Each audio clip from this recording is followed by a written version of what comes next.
Hello everyone. तो इस video में हम लोग डिस्कस करने वाले हैं क्लास 8th के एनसीईआरटी के हिस्ट्री का चैप्टर 4। हमारे चैप्टर का नाम है आदिवासी दीकू, एक स्वर्ण युग की कल्पना।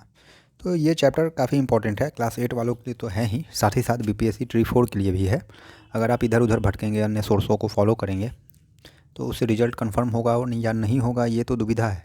लेकिन एनसीईआरटी को अगर आप अच्छे से पढ़ लेते हैं तो रिजल्ट कन्फर्म होगा, क्योंकि सारे बुक का जो बेस है वो एनसीईआरटी है। इसी के आधार पे सारी किताबों को लिखा गया है, इसलिए आप इसी वीडियो को लास्ट तक देखें। साथ ही साथ इस सीरीज में बहुत सारे चैप्टर हो चुके हैं, उसको देखें।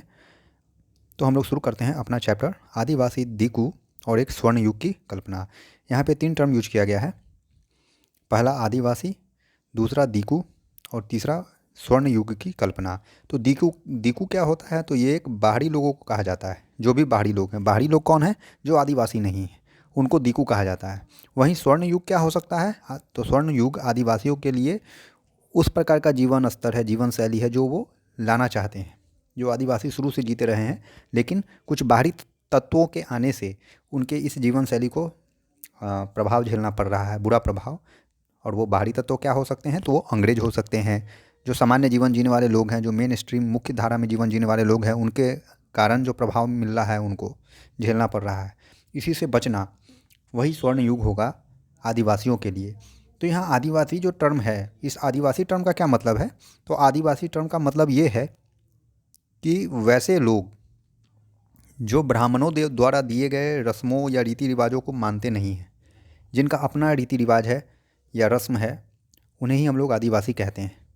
तो पिछले क्लास में हम लोग ये चीज़ को पढ़े थे कि ज़्यादातर कबीलों के रीति रिवाज और रस्में ब्राह्मणों द्वारा निर्धारित रीति रिवाजों और रस्मों से बहुत अलग होती हैं। इन समाजों में ऐसे गहरे सामाजिक भेद भी नहीं थे जो जाति पर आधारित समाजों में दिखाई देते हैं। जाति पर आधारित समाज कौन सा हुआ? जो समाज में हम लोग हैं। यहाँ पे जातिवाद है, ये एक प्रकार की भिन्नता है, लेकिन वहाँ ये जातिवाद वगैरह नहीं है। सभी लोग एक कबीले में रहते हैं, बहुत सारे कबीले होते हैं, एक कबीले के सारे लोग कुटुंब के बंधनों में बंधे होते हैं। लेकिन इसका यह मतलब नहीं है कि आदिवासियों के बीच कोई आर्थिक और सामाजिक फ़र्क नहीं था। आर्थिक सामाजिक फ़र्क था, क्योंकि कुछ लोग वहाँ भी मुखिया होते थे जो दबंग होते थे। तो बेसिकली आदिवासी आप किसको समझेंगे? तो मानव ही, ऐसे मानव लोग जो लोग मुख्य धारा से जुड़े हुए नहीं हैं, जिनका अपना एक धारा है, अपना एक जीवन शैली है, जो ब्राह्मणों द्वारा बताए गए जीवन शैली में नहीं जीते हैं। वो अपना खुद का मूल्य कर्तव्य निर्धारित किए हुए हैं और जी रहे हैं। सुदूर क्षेत्रों में रहते कहाँ हैं? तो दूर क्षेत्रों में, जंगलों पर, पहाड़ों पे, इन सारे जगहों पे वे लोग रहा करते हैं। तो यही आदिवासी हैं और इन्हीं के बारे में हम लोगों को इस चैप्टर में पढ़ना है। तो कह रहा है 1895 में बिरसा नाम के एक आदमी को झारखंड के छोटा नागपुर जंगल में देखा गया। अब देखा गया तो लोग उसके बारे में क्या इमेजिनेशन रखते हैं कि उसके पास चमत्कारी शक्तियाँ होती हैं, वह बहुत सारी बीमारियों को दूर कर सकता था, अनाज की छोटी सी ढेरों को कई गुना बढ़ा दे सकता था। बिरसा ने खुद यह ऐलान कर दिया था कि उसे भगवान ने लोगों की रक्षा और उनको दीकुओं की गुलामी से आज़ाद कराने के लिए भेजा है। कुछ समय के भीतर ही हज़ारों लोग बिरसा के पीछे चलने लगे हैं, वे उसे भगवान मानने लगते थे। अब आगे बिरसा के जीवन के बारे में बता रहा है कि बिरसा का जन्म एक मुंडा परिवार में हुआ था।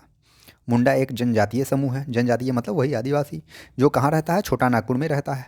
बिरसा के समर्थकों में इलाके के दूसरे आदिवासी भी हैं, जैसे संथाल, उराव, ये लोग भी शामिल थे जो इसको सपोर्ट करते थे या इससे जुड़े हुए थे।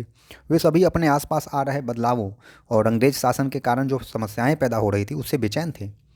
उनकी परिचित जीवन पद्धति नष्ट होती दिखाई दे रही थी, आजीविका खतरे में थी और धर्म छिन्न भिन्न हो रहा था।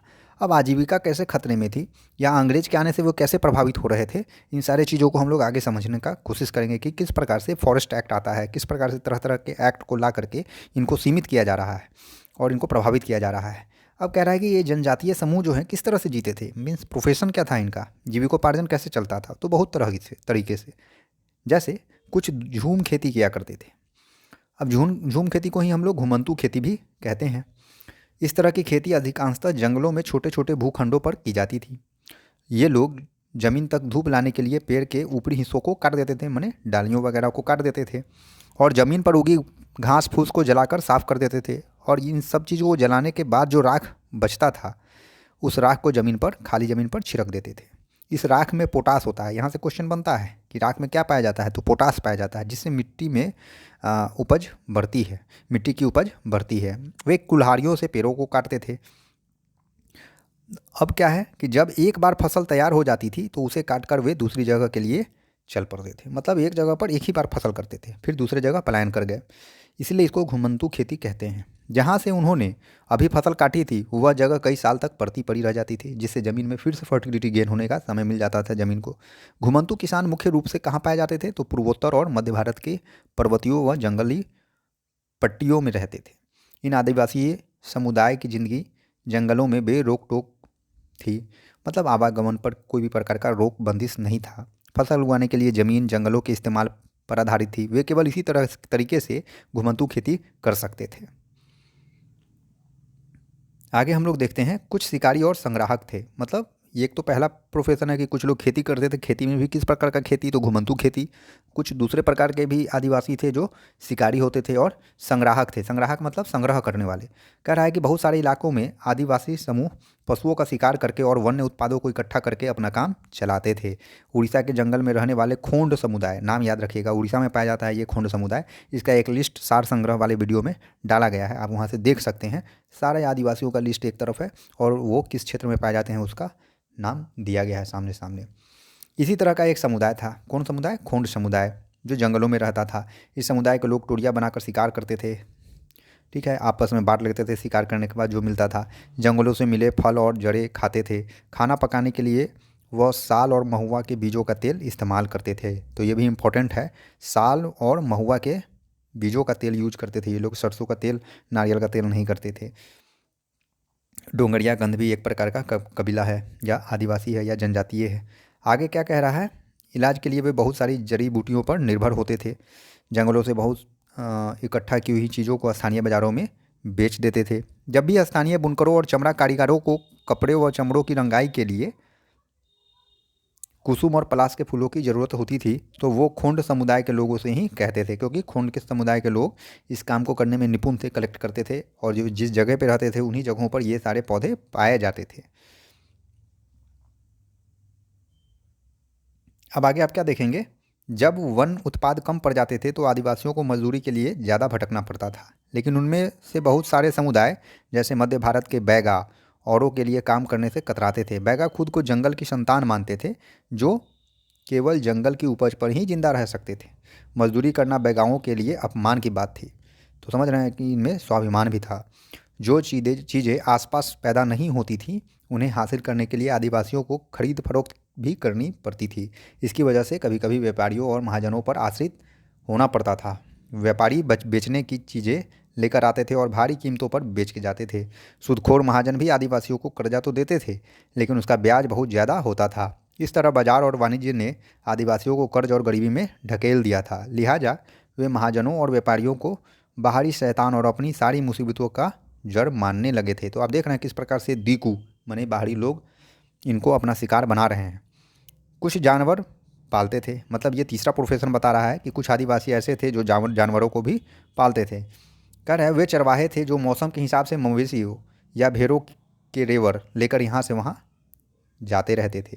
जब एक जगह घास खत्म हो जाती तो दूसरे इलाके में चले जाते थे। अब कह रहा है पंजाब के पहाड़ों में रहने वाले वन गुज्जर और आंध्र प्रदेश के लबाड़िया, ये सब जनजातियों के नाम बताए जा रहे हैं। आदि समुदाय गाय भैंस के झुंड पालते थे। कुल्लू के गद्दी समुदाय के लोग गडरिये थे और कश्मीर के बकरवाल बकरियां पालते थे। अगले साल इतिहास की पाठ्यक्रम या पाठ्यपुस्तक में आप उनके बारे में विस्तार से पढ़ेंगे। तो यहाँ पे कुल्लू, बकरवाल, इन सब के बारे में चर्चा है जो जानवर पालते थे। अब अगला हम क्या देखेंगे? कुछ लोग एक जगह खेती करते थे, मतलब सेटल्ड एग्रीकल्चर। अब यहाँ पर ये इंपॉर्टेंट पॉइंट दिया गया है कि बेवर क्या होता है। तो मध्य प्रदेश में घुमंतू खेती का नाम बेवर है, तो आप इसको देख सकते हैं। अब एक दूसरे प्रकार के प्रोफेशन को हम लोग देखेंगे। दूसरे प्रकार का नहीं, कुछ दूसरे ढंग का, जिसमें खेती ही है, लेकिन इस बार सेटल्ड फार्मिंग कर रहे हैं। वो लोग एक ही जगह खेती कर रहे हैं। कह रहा है 19वीं सदी से पहले बहुत सारे जनजातीय कबीले एक जगह टिक कर खेती करने लगे थे। वे बार बार जगह बदलने की बजाय एक ही जगह पर खेती करते थे। वे हलों का इस्तेमाल करने लगे थे। धीरे धीरे उन्हें ज़मीन पर अधिकार भी मिलते जा रहे थे। बहुत सारे समुदाय में छोटा नागपुर के मुंडाओं की तरह ज़मीन पूरे कबीले की संपत्ति होती थी। कुल के सभी सदस्य को उन पर उनका वंशज माना जाता था, जिन्होंने सबसे पहले आकर ज़मीन को साफ किया था। लिहाजा ज़मीन पर सभी का बराबर हक होता था। फिर भी अक्सर ऐसा होता था कि कुल के कुछ लोग औरों से ज़्यादा ताकत जुटा लेते थे। कुछ मुखिया बन जाते थे और बाकी उनके अनुयायी होते थे। जो ताकतवर होते थे खुद खेती की बजाय अक्सर अपनी ज़मीन बटाई पर दे देते थे, जो हम लोग के यहाँ होता है। आगे हम लोग क्या देखते हैं, ब्रिटिश अफसर को गोंड और संथाल जैसे एक जगह ठहर कर रहने वाले आदिवासी समूह शिकारी व घुमंतू खेती करने वालों के मुकाबले ज़्यादा सभ्य दिखाई देते थे। मतलब सिविलाइज लगते थे उनको, जो एक जगह खेती करते थे। तो याद रखिएगा, ज़्यादा तरजीह ब्रिटिशर्स किसको दे रहा है? जो सेटल फार्मिंग कर रहा है, एक ही जगह टिक करके खेती कर रहा है। जंगलों में रहने वालों को जंगली और बर्बर माना जाता था। अंग्रेज़ों को लगता था कि उन्हें अस्थायी रूप से एक जगह बसाना और सभ्य बनाना जरूरी है। अब आगे हम लोग क्या देखेंगे, औपनिवेशिक शासन से आदिवासियों के जीवन पर क्या प्रभाव पड़ता है। तो ब्रिटिश शासन के दौरान आदिवासी समूहों का जीवन बदल गया। कैसे बदला है इसको हम लोग यहाँ देखेंगे कि आदिवासी मुखियाओं का क्या हुआ था। करा अंग्रेजों के आने से पहले बहुत सारे इलाकों में आदिवासियों के मुखियाओं का महत्वपूर्ण स्थान होता था। उनके पास औरों से ज़्यादा आर्थिक ताकत होती थी। औरों से मतलब अन्य जो आदिवासी रहा करते थे उनसे ज़्यादा ताकत होती थी। वे इलाके पर नियंत्रण रखते थे। कई जगह उनकी अपनी पुलिस होती थी। वे जमीन एवं वन प्रबंधन के स्थानीय नियम खुद बनाते थे। ब्रिटिश शासन के तहत आदिवासी मुखियाओं के कामकाज और अधिकार काफ़ी बदल गए। उन्हें कई कई बार गाँवों पर जमीन का मालिकाना तो मिला, लेकिन उनकी शासकीय शक्ति छिन गई और उन्हें ब्रिटिश अधिकारियों के द्वारा बनाए गए नियमों को मानना पड़ा। उन्हें अंग्रेज़ों को नजराना देना पड़ता था और अंग्रेज़ों के प्रतिनिधि की हैसियत से अपने समूहों को अनुशासन में रखना होता था।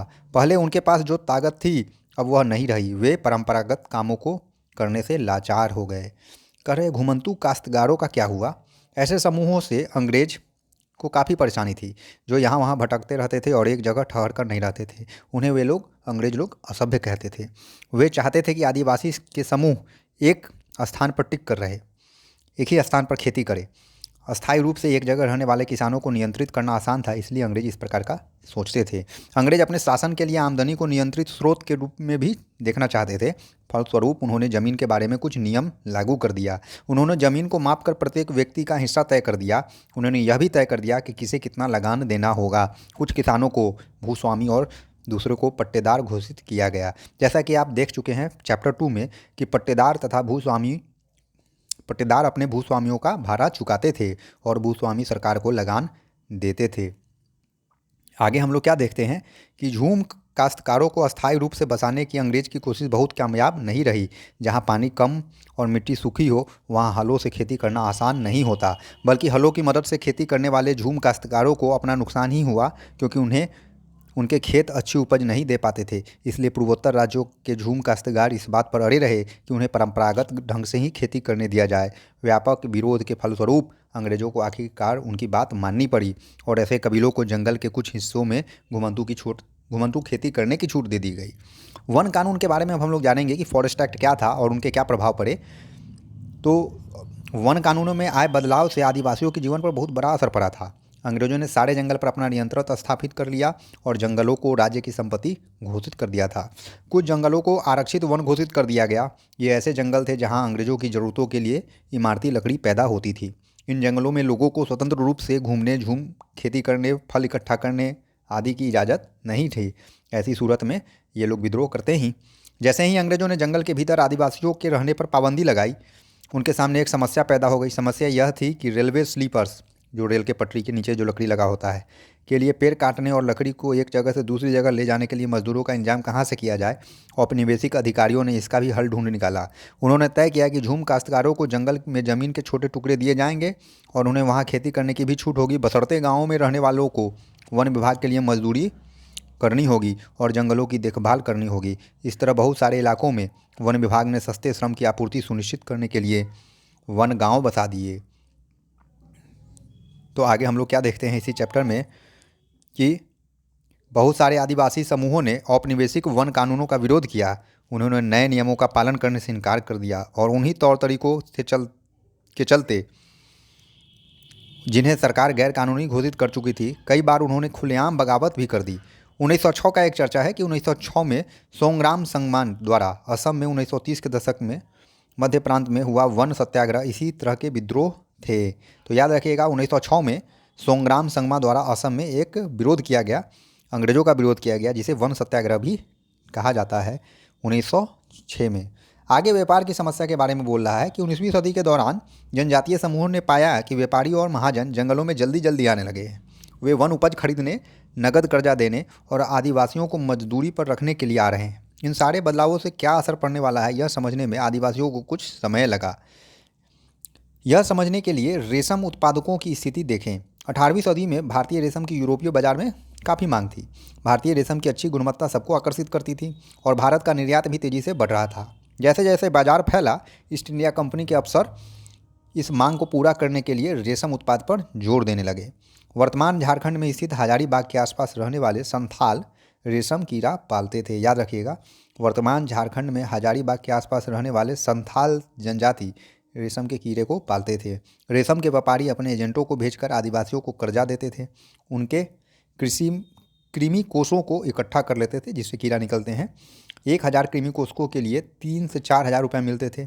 इसके बाद इन कृमि कोषों को बर्धमान या गया भेजा जाता था, जहां उन्हें 5 गुना कीमत पर बेचा जाता था।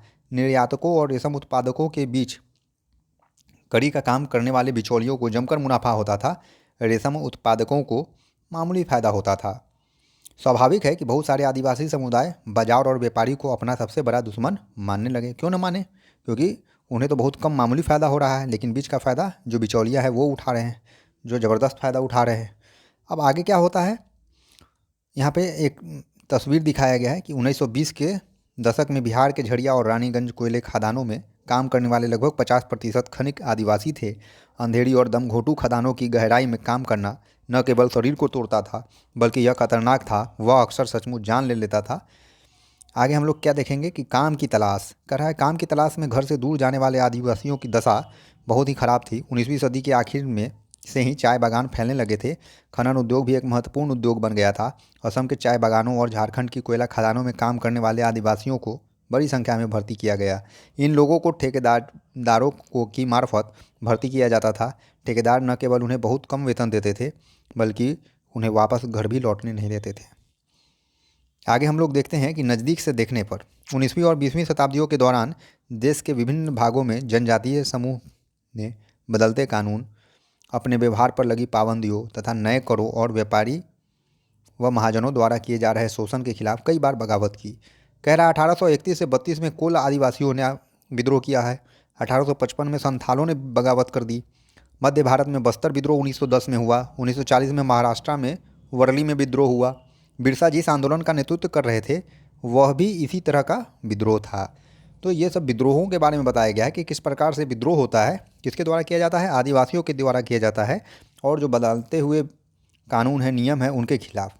अब यहाँ पर बिरसा मुंडा से संबंधित एक संक्षिप्त टिप्पणी दिया गया है कि बिरसा का जन्म कब होता है, तो 1870 के मध्य में होता है। उनके पिता गरीब थे। बिरसा का बचपन भेड़ बकरी चराते, बांसुरी बजाते और स्थानीय अखाड़ों में नाचते गाते बीता था। उनकी परवरिश मुख्य रूप से बोहंडा के आसपास के जंगलों में हुई थी। गरीबी से लाचार बिरसा के पिता को काम की तलाश में जगह जगह भटकना पड़ता था। बचपन में ही बिरसा ने अतीत में हुए मुंडा विद्रोहों की कहानी सुन ली थी और वो बदलाव भी लाना चाहते थे। बिरसा के समुदाय के लोग ऐसे स्वर्ण युग की बात करते थे जब मुंडा लोग दीकुओं के उत्पीड़न से पूरी तरह आज़ाद थे। सरदारों का कहना था कि एक बार फिर उनके समुदाय के परंपरागत अधिकार बहाल हो जाए। यही स्वर्णिम युग की चर्चा टॉपिक के हेडिंग में कह रहा है, चैप्टर के हेडिंग में कह रहा है। वे खुद को इलाके के मूल निवासियों का वंशज मानते थे और अपनी ज़मीन की लड़ाई लड़ रहे थे। वे लोगों को याद दिलाते थे कि अपना साम्राज्य वापस पाना है। बिरसा स्थानीय मिशनरी स्कूल में जाने लगे, जहां मिशनरियों के उपदेश सुनने का मौका मिला।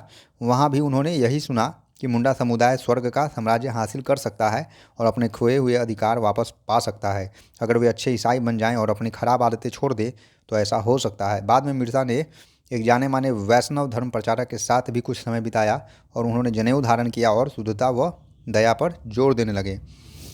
आगे आप देखेंगे कि बिरसा ने मिशनरियों और ज़मींदारों का भी लगातार विरोध किया था। मतलब ही नहीं कि मिशनरी स्कूल में गए तो मिशनरी के पक्ष में चले गए। वो मिशनरियों और ज़मींदारों का भी लगातार विरोध कर रहे थे, क्योंकि मिशनरी जो लोग थे वह आदिवासियों का धर्म परिवर्तन करा रहे थे।